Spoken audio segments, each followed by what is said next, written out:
100 वरती आपण नजर टाकणार आहोत, पण सुरुवात करूयात आपण काश्मीर हल्ल्यानंतरच्या सगळ्या घडामोडींवरती। पहलगाम हल्ल्यात मृत्युमुखी पडलेल्या पुण्याच्या कौस्तुभ गणबोटे यांच्या पत्नीने शरद पवारांसमोर त्या ठिकाणी जीव वाचवण्यासाठी केलेली धडपड आणि थरारक प्रसंग सांगितला। टिकल्या काढून टाकल्या, अजान म्हणायला सांगितली, ती पण म्हटली तरी आमच्या माणसांना मारलं। एक मुस्लिम होता, त्याने विचारलं का मारता या लोकांना, तर त्यालाही गोळ्या घातल्या असं त्यांनी म्हटलं। दहशतवाद्यांच्या हल्ल्यात असावरी जगदाळेंचे वडील संतोष जगदाळे यांचा मृत्यू झाला। दरम्यान आमच्या घरातील एकमेव कमावता माणूस हरपला अशी भावना असावरी जगदाळे यांनी व्यक्त केली। वडिलांवर अंत्यसंस्कार केले यावर विश्वासच बसत नाही। ज्यांनी हे कृत्य केलं ते राक्षसच आहेत। सरकारने आम्हाला न्याय मिळवून दिला पाहिजे अशी मागणी जी आहे ती असावरी जगदाळेंनी केली। डोंबिवलीमधील अतुल मोने यांचाही पहलगाम हल्ल्यात मृत्यू झाला। दरम्यान आमच्या डोळ्यासमोर आमच्या कुटुंबातील करते पुरुष हरपले अशी भावना अतुल मोनेंच्या पत्नी अनुष्का मोने यांनी व्यक्त केली। घडलेला थरारक अनुभव सांगताना संजय लेले यांच्या मुलाला अश्रू अनावर झाले। जेव्हा गोळी मारली तेव्हा माझा हात वडिलांच्या डोक्यावर होता असं हर्षल लेले म्हणाला। पनवेलमध्ये किशोरी पेडणेकरांनी देसले कुटुंबियांची भेट घेतली। पहलगाममध्ये दहशतवादी हल्ल्यात दिलीप देसलेचा मृत्यू झाला। दरम्यान पेडणेकरांनी देसले कुटुंबियांचं सांत्वन केलं। पहलगाममध्ये दहशतवाद्यांनी जे केलं ते अमानवी आणि विकृत आहे। धर्म विचारून गोळ्या झाडणं ही विकृतीच आहे। अशा अतिरेक्यांचा बिमोड केल्याशिवाय सरकार स्वस्थ बसणार नाही असा स्पष्ट इशारा राधाकृष्ण विखे पाटलांनी दिला। जम्मू काश्मीरच्या अनंतनागमध्ये गव्हर्नमेंट वुमेन्स डिग्री कॉलेजच्या वतीने पहलगाममधील हल्ल्याचा निषेध नोंदवण्यात आला। पहलगाम हल्ल्याविरोधात निदर्शनं करत शेकडो विद्यार्थिनी रस्त्यावर उतरल्या। या निषेध मोर्चात गव्हर्नमेंट वुमेन्स डिग्री कॉलेजच्या विद्यार्थिनी मोठ्या संख्येने सहभागी झाल्या होत्या। जेजुरीत पहलगाम हल्ल्याचा निषेध व्यक्त करण्यात आला। मार्तंड देवस्थान न्यासाच्या विश्वस्त मंडळाने मृत पर्यटकांना श्रद्धांजली अर्पण केली। पहलगाम हल्ल्याच्या निषेधार्थ सिंधुदुर्गात शिवसेना उभाटा आक्रमक झाली आहे। पाकिस्तानचा झेंडा जाळत हल्ल्याचा निषेध नोंदवण्यात आला। लातूरमध्ये मुस्लिम समाज बांधवांनी पहलगाम हल्ल्याचा निषेध नोंदवला। पाकिस्तानला अद्दल घडवण्याची मागणी आंदोलकांनी केली आहे। नंदुरबारमध्ये हिंदू संघटनांच्या वतीनं पहलगाम हल्ल्याचा निषेध करण्यात आला आणि यावेळी दहशतवाद्यांच्या पुतळ्यांचं दहन करत जोरदार घोषणाबाजी करण्यात आली। दरम्यान मृत पर्यटकांना सामूहिक श्रद्धांजली देण्यात आली। साताऱ्याच्या कराडमध्ये पहलगाम हल्ल्याचा निषेध करण्यात आला आणि यावेळी काढलेल्या मूकमोर्चात नागरिकांनी मोठ्या संख्येने सहभाग घेत हल्ल्याचा निषेध केला। बीडच्या लिंबा गणेश गावात गावकऱ्यांनी पहलगाम हल्ल्याचा निषेध नोंदवला। पाकिस्तान मुर्दाबादचे नारे देत हल्लेखोरांना फाशी देण्याची मागणी गावकऱ्यांनी केली।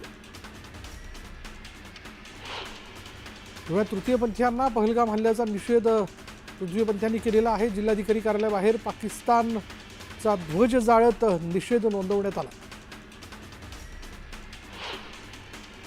रावेरमध्ये अखिल भारतीय विद्यार्थी परिषदेकडून पहलगाम हल्ल्याचा निषेध करण्यात आला। यावेळी अभाविपच्या कार्यकर्त्यांकडून जोरदार घोषणाबाजी करण्यात आली।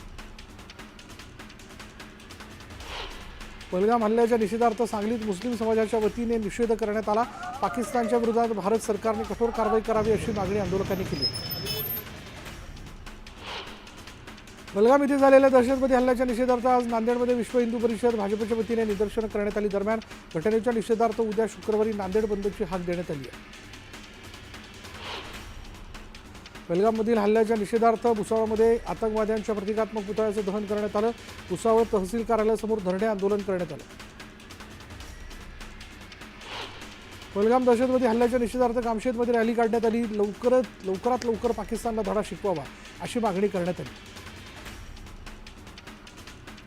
हिंगोलीच्या कळमनुरी शहरात काश्मीरमधील पहलगाममध्ये झालेल्या हल्ल्याचा निषेध करण्यात आला आणि या हल्ल्यातील मृतांना श्रद्धांजली वाहत दहशतवाद्यांच्या प्रतिकात्मक पुतळ्याचं दहन करण्यात आलं। या आंदोलनात आमदार संतोष बांगर ही सहभागी झालेत।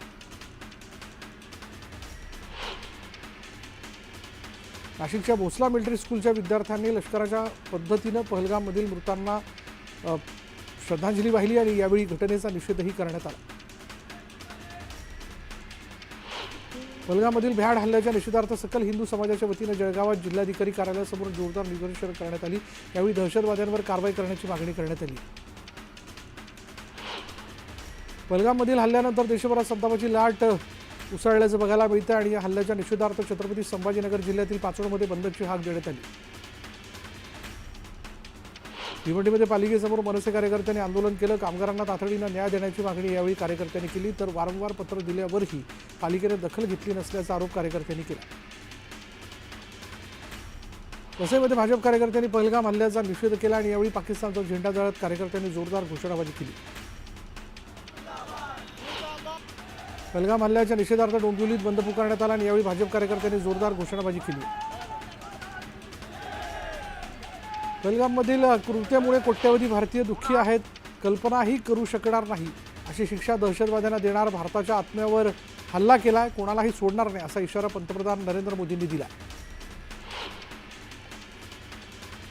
उरले सुरले अतिरेकी काढण्याची वेळ आली, अतिरेक्यांचं कंबरडं मोडणार, प्रत्येक दहशतवाद्याला शोधून धडा शिकवणार, प्रत्येक दोषीला कठोरात कठोर शिक्षा मिळेल असं आश्वासन पंतप्रधान नरेंद्र मोदींनी दिलं।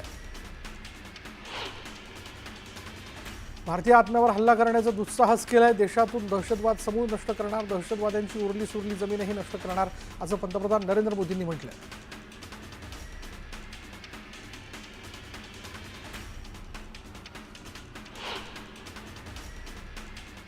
तुळजापूर ड्रग्ज प्रकरणी दोषी असणाऱ्या पुजाऱ्यांवर मंदिर संस्थांनी कारवाईचा बडगा उगारला। या प्रकरणात ज्यांची नावं आलेली आहेत अशा पुजाऱ्यांना मंदिरात प्रवेश करण्यास बंदी घालण्यात आली आहे। मंदिर संस्थांचे अध्यक्ष तथा धाराशिवचे जिल्हाधिकारी कीर्ती किरण पुजार यांनी हा निर्णय घेतला।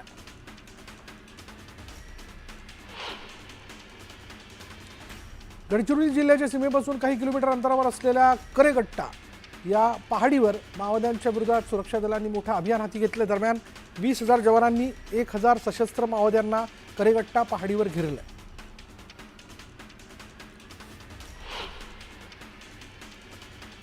कोल्हापुरात फुटबॉल सामन्यादरम्यान प्रेक्षकांमध्ये तुंबळ हाणामारी झाली। हाणामारी नियंत्रणासाठी पोलिसांनी सौम्य लाठीमार केला। कोल्हापूरच्या मुरगुड परिसरात एका तरुणाला विवस्त्र करून बेदम मारहाण करण्यात आली। मारहाणीत तरुण गंभीर जखमी झालाय। मारहाणीचा व्हिडिओ व्हायरल झालाय। दरम्यान जखमी तरुणाला उपचारासाठी रुग्णालयात दाखल करण्यात आलं। जामखेडच्या वसतिगृहात विद्यार्थ्यांमध्ये जोरदार हाणामारी झाली। हाणामारीचा व्हिडिओ व्हायरल झालाय। दरम्यान आमदार रोहित पवारांनी पोलिसांच्या कामावर प्रश्नचिन्ह उपस्थित करत जोरदार टीका केली। मंत्री गणेश नाईकांनी वसई विरारमध्ये आढावा बैठक घेतली। 2015 नंतरच्या वसई विरारमधील अनधिकृत झोपड्यांना संरक्षण देऊ नका अशी तंबी यावेळी गणेश नाईकांनी आमदार राजन नाईकांना दिली।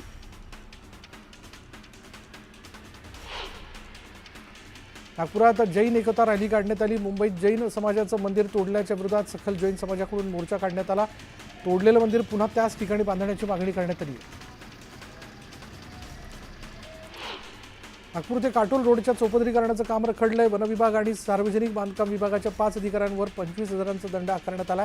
नागपूर खंडपीठानं अधिकाऱ्यांना दणका दिला असून प्रधान मुख्य वनसंरक्षकांना हायकोर्टानं समन्स बजावलंय।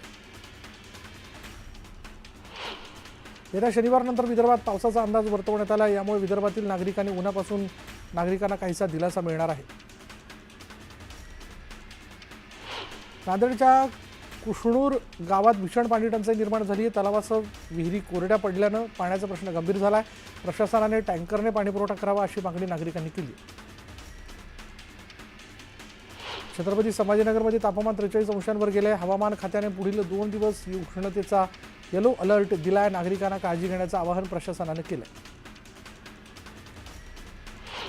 सांगली पाटबंधारे विभागाकडून सिंचनासाठी पाण्याची मागणी वाढल्यानं कोयना धरणातून पूर्वेकडे सिंचनाकरता एकूण 3500 क्युसेक्स वेगानं पाणी सोडण्यात आलंय आणि त्यामुळे कोयना नदीकाठच्या गावांना सतर्कतेचा इशारा देण्यात आला। कोल्हापूरच्या कागलमधील यमगे गावातील मेंढपाळाचा मुलगा साहेब बनला। UPSC परीक्षेत बिरदेव डोडेनं मोठे यश मिळवलंय। वडील मेंढपाळ, घरात कसली सुविधा नाही अशात बिरदेवने UPSC परीक्षेत 551वी रँक मिळवली।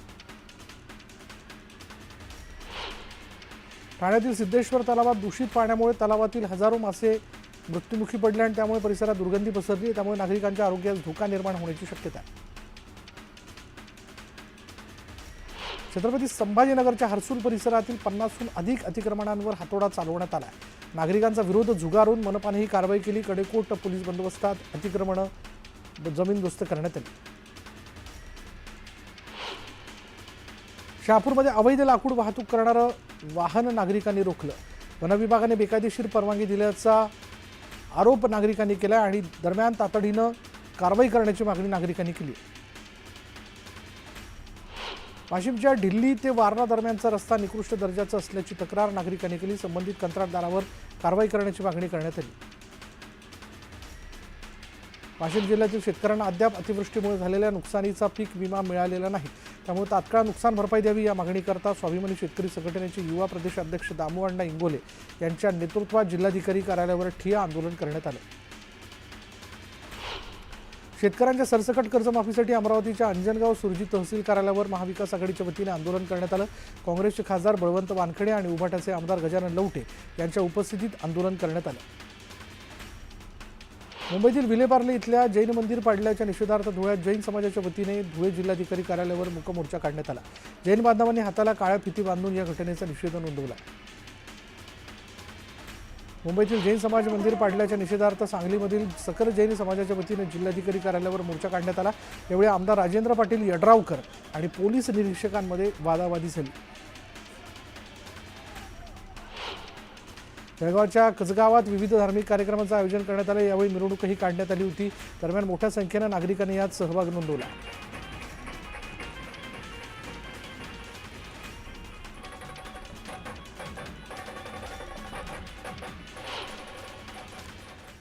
आता बघूया, सुरक्षा दलाच्या जवानांनी 5 माओवाद्यांना कंठस्नान घातलंय तर आणखी 1000 माओवाद्यांना सुरक्षा दलाच्या जवानांनी घेरल्याची माहिती. आणि ही कारवाई नेमकी कुठे होते पाहूयात या रिपोर्टमधून.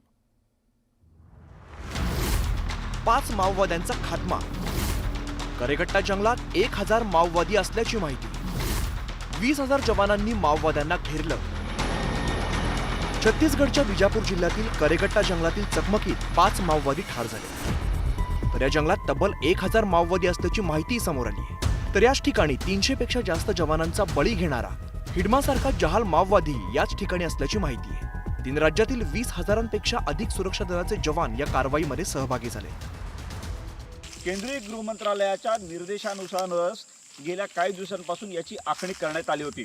महत्त्वाचं म्हणजे कर्रेगट्टाच्या पहाडी संदर्भात माओवाद्यांनी एक विधान केलं होतं की कर्रेगट्टाच्या जवळपास नागरिकांनी स्थानिक आदिवासींनी येऊ नये, त्या भागात आम्ही IEDची स्फोटकं लावून ठेवलेली आहेत असं माओवाद्यांनी नमूद केलं होतं. म्हणजे एका प्रकारे माओवाद्यांनी त्या भागात आपलं वास्तव असल्याची कबुली दिली होती आणि त्यातूनच त्या ठिकाणी जे आहे सुरक्षा दलांनी माओवाद्यांना घेरण्याची योजना तयार केली. 2026 पर्यंत भारत माओवाद मुक्त करण्याची घोषणा अमित शहांनी केली आहे. याच पार्श्वभूमीवरती सरकारकडून माओवादाविरोधात तीव्र मोहीम राबवण्यात येते. महेश तिवारी, न्यूज 18 लोकमत.